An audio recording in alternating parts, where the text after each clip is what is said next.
말씀을 나누게 되겠습니다. 하나님의 말씀 룻기 1장 8절에서 16절까지 말씀을 읽겠습니다.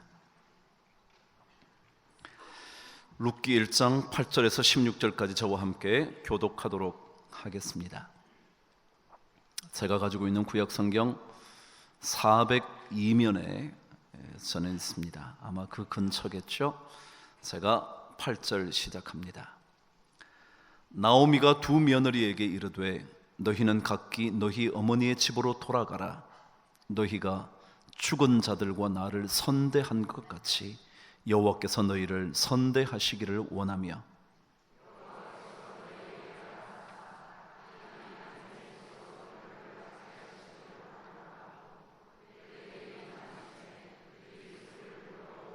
나오미에게 이르되 아니니이다. 우리는 어머니와 함께 어머니의 백성에게로 돌아가겠나이다 하는지라.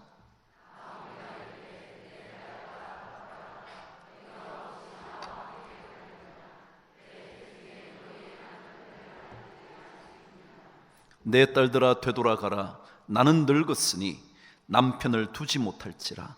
가령 내가 소망이 있다고 말한다든지 오늘 밤에 남편을 두어 아들들을 낳는다 하더라도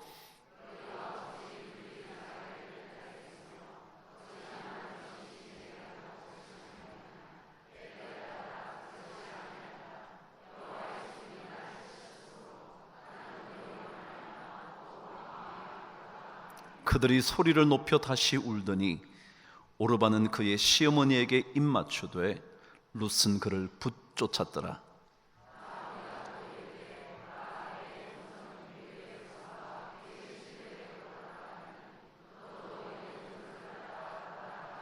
함께 읽으실까요?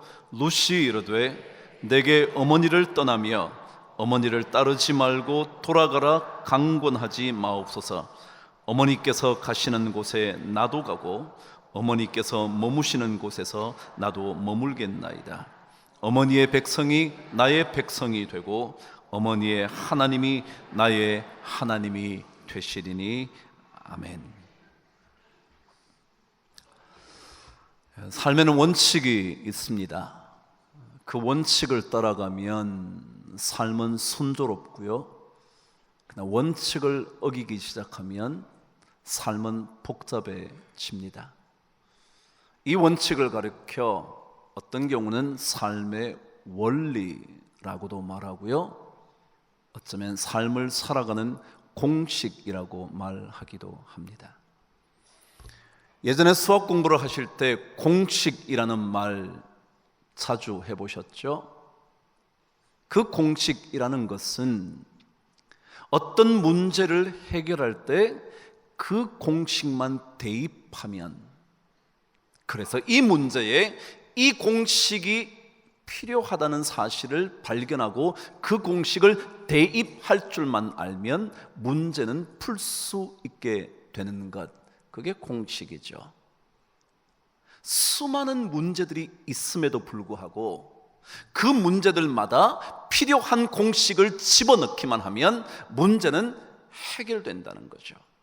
삶에서도 마찬가지일 겁니다.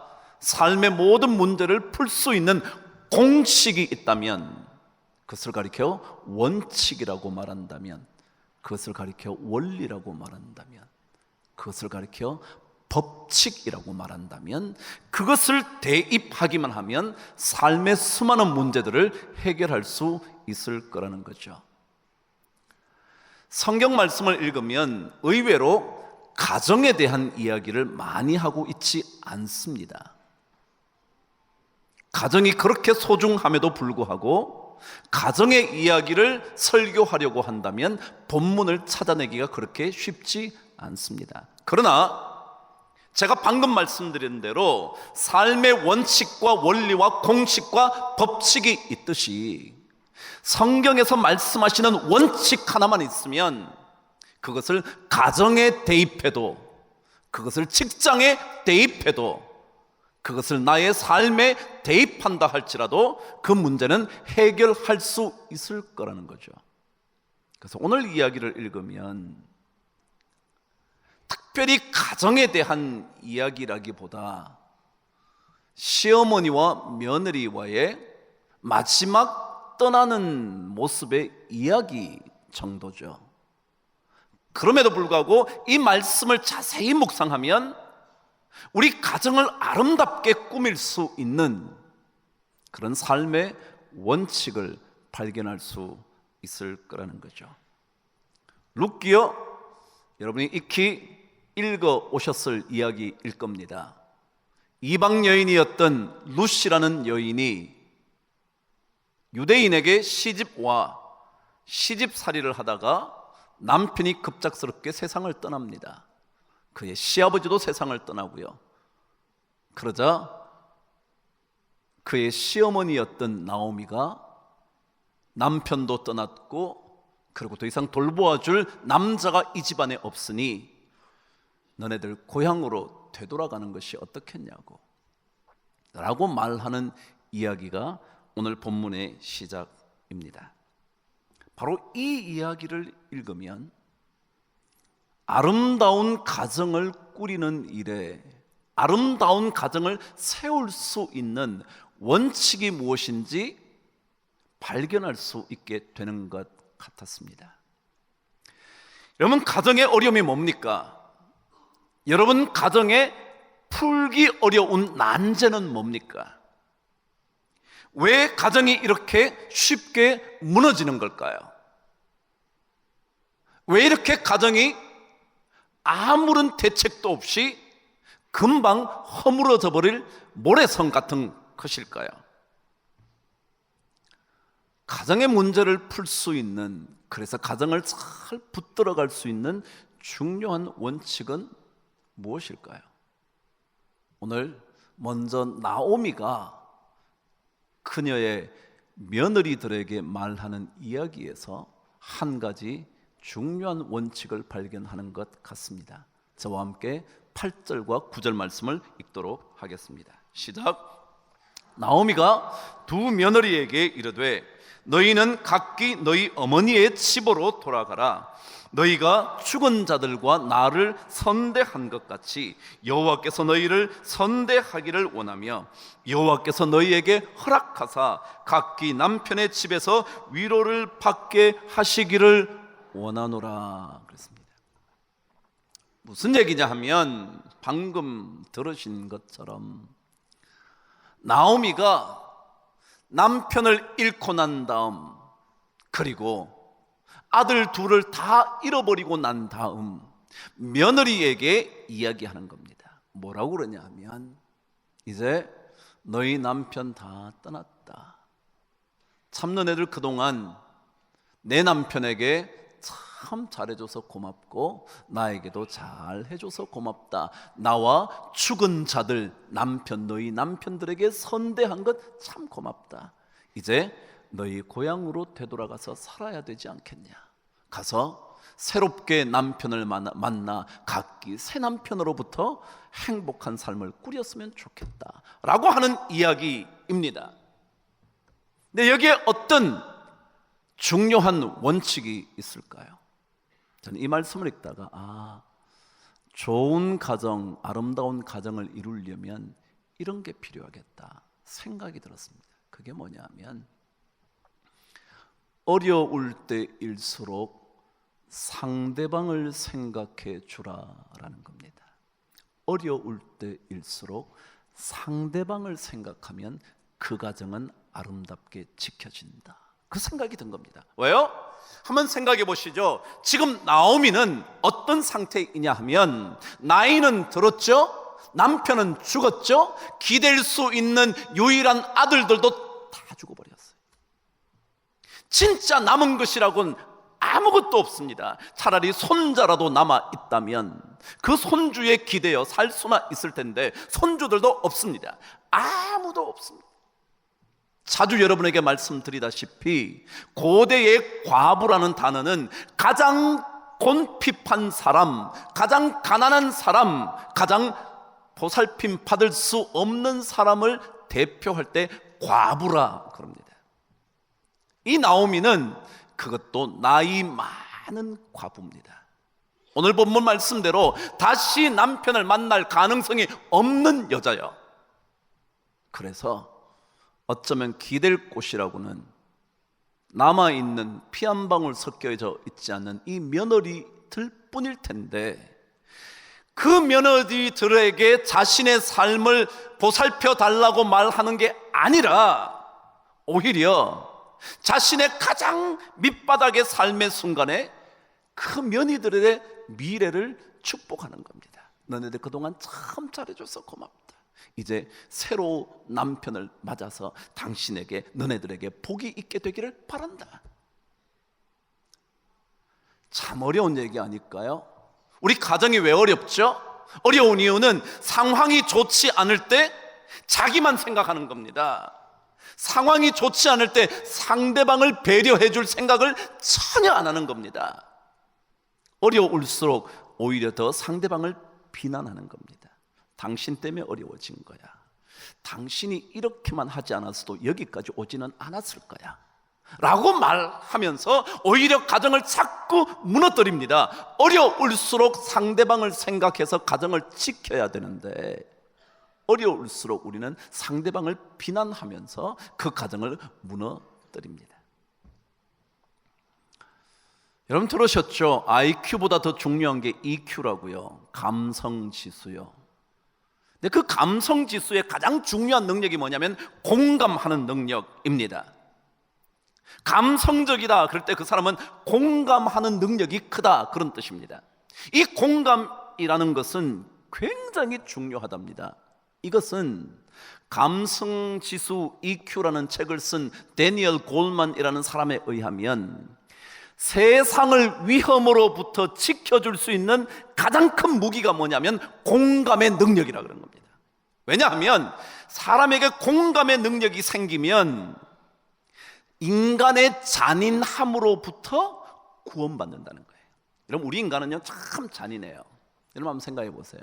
애들이 엄마한테 막 울 때 엄마가 얼마나 매정한 줄 아세요? 더 큰 소리로 야단을 쳐요. 울음 거쳐. 엄마들 잔인해요. 아버지는 더해요. 시끄러워. 뭘 잘했다고 울어. 그러죠. 그럼 여자의 가장 큰 무기가 뭐래죠? 눈물이래요. 근데 우는데, 여인이 너무 가슴이 아파서 우는데, 참나 쓸데없는 일에 눈물 흘리고 있네. 그런 게 남자라고요. 얼마나 우리가 잔인한지. 근데 이 잔인함으로부터 건짐을 받을 수 있는 힘이 뭐라고요? 공감하는 능력. 공감하는 능력. 이것이 세상의 위험으로부터 우리를 건져낼 수 있다는 거예요. 지금 내가 너무 안 좋은 상태예요. 그런데도 상대방의 아픔을 헤아릴 줄 아는, 그래 어쩌면 당신이 나 때문에 더 마음 아플 거야, 그치? 라고 말할 수 있는 그거예요. 원숭이 실험을 했답니다. 원숭이는 인간을 가장 많이 닮았대죠? 진화론자들은 원숭이가 뭐 됐다는 거예요? 내가 됐대. 내가 원숭이, 원뚱이, 내가 원숭이에서 됐다는 거예요. 여하간 어쨌거나 그래도 가장 유인원 중에 지능이 높다고 말하는 인간을 제외하고 원숭이 실험을 했다는 겁니다. 어떤 실험이냐 하면, 원숭이가 이렇게 모여 있습니다. 우리 안에요. 근데 한 원숭이가 배가 고파서 음식을 먹으려고, 음식을 잡으려고 하는 순간 손을 대면, 그때 주변에 있는, 우리 안에 있는 원숭이들에게 전기 충격을 가하는 겁니다. 그래서 내가 너무너무 배가 고파서 이것을 먹으려고 손을 대면 옆에 있는 원숭이들의 전기 충격을 해서 원숭이들이 비명을 지르는 거 막 그러는 겁니다. 그러니까 이 원숭이가 먹으려고 그러다가 갑자기 막 소리를 지르니까 어쩔 줄 몰라 합니다. 그렇지만 배가 고프니까 또 뭐요? 그 음식을 먹어야겠죠. 그래서 음식에 다시 손을 대면 또 전기 충격을 해서 그런다는 거예요. 몇 번만 그렇게 했더니 이 원숭이가 배가 고품에도 불구하고 이 음식에 손을 안 대는 거야. 내가 지금 너무 배고픈데 내가 이 음식을 먹으려고 손만 대기만 하면 내 동료들이 고통을 겪는다는 사실을 알고는 배가 고픔에도 불구하고 음식에 손을 안 댄다는 거예요. 실험을 계속했어. 그랬더니 12일 동안 계속해서 원숭이가 먹지 못하더라는 거예요. 도저히 실험을 할 수가 없어서 12일째 실험을 멈췄다는 거예요. 여러분 보세요. 내가 지금 배고파 죽을 것 같아. 내가 너무너무 고통스러워서 이거 안 먹으면 견딜 수 없을 것 같아. 그런데도 불구하고 그 엄청난 고통을 내 동료가 비명을 지르는 것을 보면서 자기 배고픔을 참으면서 12일 동안 안 먹는다는 거예요. 더 계속했으면 굶어 죽었겠죠. 여러분, 공감하는 능력이야. 내가 지금 가장 급한데, 내가 더 가슴이 아프기는 하지만, 내가 더 고통스럽기는 하지만, 내가 더 먹고 싶은 마음이 불같이 일어나긴 하지만, 그러나 상대방을 생각해 주는 거예요. 그것이 가정을 지키는 힘인 것 같습니다. 나오미는 더 이상 기댈 게 없습니다. 다시 결혼할 가능성도, 다른 남자를 만나서 자신의 여생을 맡길 수 있는 가능성도, 그리고 죽은 자식이 다시 일어나 자기를 보살펴 줄 가능성도 전혀 없는데, 오히려 젊은 그들을 향하여 내가 아무것도 줄 수 없으니 너네들 고향으로 되돌아가라고. 그래도 거기에는 너네들의 부모님이 계실 테고 너네들의 친척들이 있을 거니 그들의 도움을 받을 수 있지 않겠냐. 여러분, 좋은 가정이요, 내가 어렵지만 상대방을 한 번 더 생각해 줄 수 있다면, 내가 힘겹지만 내 상대방 아내이든지 남편이든지 자녀이든지 그들을 조금 더 돌볼 생각을 한다면 그 가정은 잘 지켜질 것이라고 저는 믿습니다. 저는 그런 은혜를 우리가 좀 받아야 되지 않나. 나오미 같은 은혜. 힘겹지만 그래, 너네들 잘 가서 살아야지. 난 이제 살 만큼 살았는데 이제 너네들 차례잖아. 새로 남편 만나서 잘 살았으면 좋겠어. 여러분, 그런 말 할 수 있는 사람이요. 근데 이 말을 듣자 루시라는 며느리가 이 나옴이라는 시어머니에게 한 대답을 통해서 두 번째 아름다운 가정을 지키는 원칙을 발견하게 됩니다. 오늘 저와 함께 16절을 읽어보도록 하겠습니다. 시작.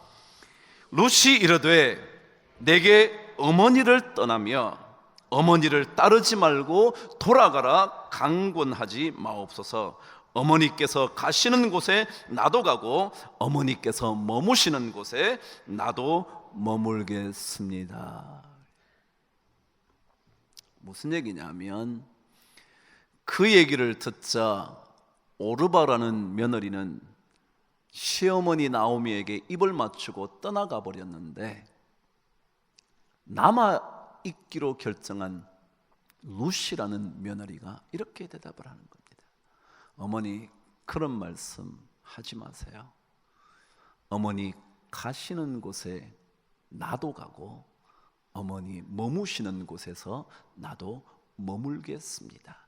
나도.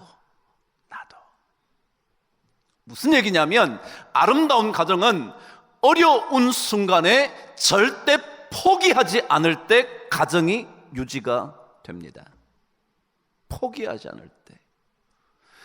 우리는 그렇게 어려운 일도 아닌데 조금만 일만 생기면 뭐라 그러죠? 야, 헤어지자.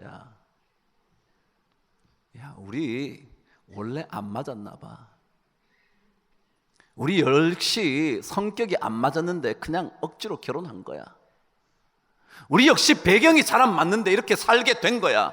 그래, 끝장내자. 너무 쉽게 포기를 말하는 시대가 되었습니다. 조금만 어려우면, 조금만 힘겨운 상황이 생기면 주저없이 됐다, 이 정도 했으면 됐지. 아니요. 어느 가정엔들 힘겨운 시기가 없겠습니까? 어느 가정인들 풍랑을 만나지 않는 순간이 있겠습니까? 근데 그때 포기하지 않겠다는 사람이 있어야 합니다. 포기할 수밖에 없다고 말할 때 아니라고, 어머니 계시는 곳에 나도 있고 어머니 가시는 곳에 나도 가겠다고 말하는, 포기하지 않는 그 사람이 필요합니다. 자식들 다 길러보지 않습니까? 자식을 잘 기르고 싶지만 뜻대로 되지 않을 때, 그때에도 정말 이 자식이 내 자식이 맞나, 내 배에서 태어난 자식이 맞나 생각이 들 때에도 그 자식을 포기하지 않을 때, 그때 가정은 지켜지는 겁니다. 1998년 4월에 안동의 정삼동이라는 곳에 한 문중의 묘를 이장하는 때가 있었다 합니다. 묘를 이장하게 됐는데 묘를 파보니까 놀랍게도 그 속에 미라 두구가 발견이 되었을 뿐 아니라 그 옆에 너무너무 잘 보관된 편지들이 있었다는 겁니다. 그 편지를 읽어보니까 너무너무 놀라운 글이었다는 거죠. 1586년의 일이었으니까 벌써 500년도 더 지난 그때, 남편 이응태라는 사람이 죽은 다음에 부인이 쓴 편지가 그 묘 안에서 발견된 겁니다. 편지가 이렇게 기록되어 있었습니다. 31살에 죽은 남편 이응태를 그리며 쓴 편지였습니다. 당신 언제나 나에게 둘이 머리가 휘어지도록 살다가 함께 죽자고 하셨지요. 그런데 어찌 나를 두고 당신 먼저 가십니까? 나와 어린아이는 누구의 말을 듣고 어떻게 살라고 다 버리고 당신 먼저 가십니까? 당신이 나에게 마음을 어떻게 가져왔고 또 나는 당신에게 어떻게 마음을 주었는지요. 함께 누우면 나는 당신에게 말하곤 했지요. 여보, 다른 사람들도 우리처럼 서로 어여삐 여기고 사랑하며 살까요? 남들도 정말 우리 같을까요? 당신을 향한 마음을 이승에서 잊을 수가 없고 서러운 뜻 한이 없습니다. 당신 내 뱃속에 자식 낳으면 누구를 아버지라 하라시는 것이지요. 이 편지 자세히 보시고 내 꿈에 오셔서 당신 모습 자세히 보여주시고 또 말씀해 주세요. 나는 꿈에라도 당신을 볼 수 있다고 믿습니다. 몰래 와서 보여주세요. 라는 편지가 발견된 겁니다. 그럼 우리는 하찮은 일에도, 그리 중요한 문제도 아닌데도 일만 하나 생기면 쉽게 우리는 끝장내자고 말합니다. 포기해 버리는 것이 아무런 문제가 없는 것처럼 말합니다. 오히려 상대방을 비난함으로 내가 더 정당하다고 설명하려고 합니다. 그러나 오늘 성경은 룻은 차라리 고향으로 되돌아 가버리는 게 나았을 법했었는데도 이방 족속인 그녀가 늙은 과부인 시어머니를 쫓아 살겠다고 결정하는 것, 어려워도 포기하지 않는 것, 그럴 때 그것이 가정을 살리는 엄청난 능력이 아닐까. 그래서 아무것도 없던 이 여인이 마침내, 여러분 아시잖아요, 예수님의 족보에 들어가게 되는 것이요. 보아스와 룻이 오벳을 낳았다고요. 그래서 마침내 예수 그리스도가 태어난다고요. 그러면 우리 삶에 가정을 잘 꾸리는 원칙은 많이 있을 겁니다. 그러나 오늘 나오미와 룻의 이야기를 읽으면, 이렇게 하면 가정이 지켜질 수 있겠구나.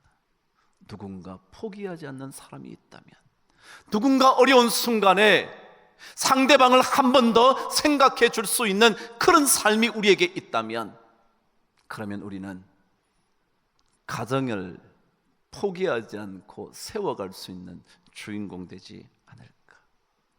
결론입니다. 이런 일을 가능케 하려면 무엇이 필요할까? 오늘 16절 뒷부분을 저와 함께 읽겠습니다. 어머니의 백성이 나의 백성이 되고 어머니의 하나님이 나의 하나님이 되실 겁니다. 저는 이 말씀에서 결국 아름다운 가정을 유지하려면 일치된 신앙이 필요한 거구나. 일치된 신앙. 어머니의 하나님이 내 하나님, 같은 신앙이요. 신앙이 하나 되는 거예요. 이것이 가정에 꼭 필요하구나. 우리가 왜 구원받지 못한 남편과 아내와 자녀를 위해 기도해야 되는 줄 아세요? 물론 구원하기 위하여 영원한 생명을 그들이 얻어야 하기 때문에 기도해야죠. 맞아요. 그러나 동시에 그들과 함께 신앙을 같이 한다는 것이 가정을 가장 잘 꾸릴 수 있는 힘이기 때문에 그래요. 신앙이 없이는 가정을 꾸릴 수가 없습니다. 신앙이 하나 되지 않고는 신앙을 불일치하게 만들고 말면 절대로 가정은 유지되지 않습니다. 여러분 기억해 보시죠. 다윗이라는 인물을 여러분 기억하실 텐데, 그 다윗에게 첫 번째 부인으로 주어진 여인이 있었습니다. 아시나요? 사울의 딸이었던 미갈이라는 여인이었습니다. 그런데 이 미갈이라는 여자와 다윗이 어떻게 다른지, 특별히 신앙의 문제에서 어떻게 다른지 성경은 한 군데 기록을 합니다. 아시는 바대로 블레셋 군대로 말미암아 여호와의 궤가 빼앗깁니다. 그 궤를 되찾아와야 되는데, 왜냐하면 그 궤가 하나님의 임재를 의미하는 것이기 때문에 이스라엘 백성들은 반드시 찾아와야 할 것이었습니다. 근데 아시는 대로 궤를 찾아오려다가 우사와 베레스라는 사람이 함부로 손을 댔다가 죽어버리는 바람에 어느 누구도 감히 여호와의 궤를 다시 다윗의 성으로 가져오지를 못합니다. 그러다가 잠시 머물렀던 곳이 있었는데 그것이 오벳 에돔의 집이었습니다. 그런데 그 집이 여호와의 궤로 인하여 엄청난 복을 누리게 되자 다윗이 용기를 냅니다. 이제 여호와의 궤를 다윗 성으로, 우리 성으로 옮길 수 있겠구나. 그래서 드디어 성으로, 그 오벳 에돔의 집으로부터 여호와의 궤를 옮겨옵니다. 드디어 다윗 성으로 그 여호와의 궤가 오는 것을 보자 너무 감격하고 기뻤던 다윗이 춤을 추기 시작합니다. 나팔 소리가 들리는데 막 춤을 추다가 옷이 벗겨지는 줄도 모르고 춤을 춥니다. 너무 좋았어요. 근데 그때 미갈이라는 여인이 위에서 내려다보다가 뭐라고 말했는지 사무엘하 6장 20절은 이렇게 기록합니다. 이스라엘 왕이 오늘 어떻게 영화로우신지 방탕한 자가 염치 없이 자기의 몸을 드러내는 것처럼 오늘 그의 신복의 계집종의 눈앞에서 몸을 드러내셨도다 라고 말했다는 겁니다. 자, 보세요.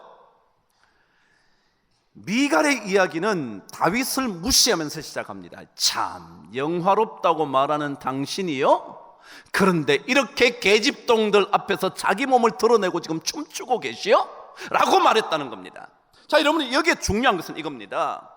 다윗은 하나님의 괴가 들어올 때 그 하나님을 향한 뜨거움이 자신의 모든 체면을 잊어버릴 만큼 뜨거운 신앙의 사람이었는데, 미갈은 거기에 대하여 조금도 관심이 없습니다. 신앙에 대해서 관심이 없습니다.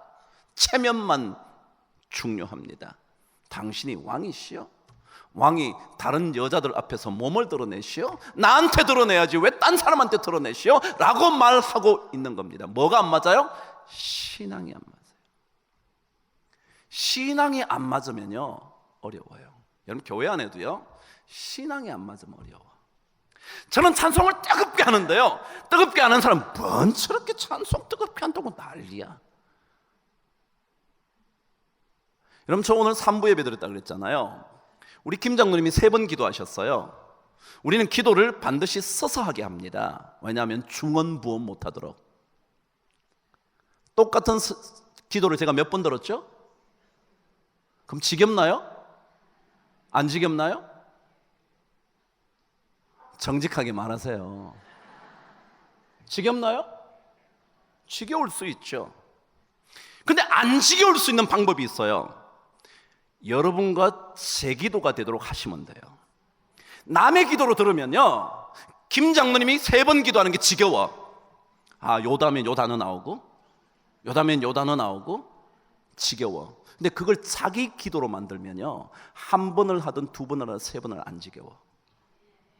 여러분, 한번 보세요. 장로님이 기도하실 때 그 기도가 길다, 이건 왜 저러냐 라는 생각이 드는 사람은 자기가 기도 안 해서 그래. 저는 그렇게 믿는 사람이에요. 왜요?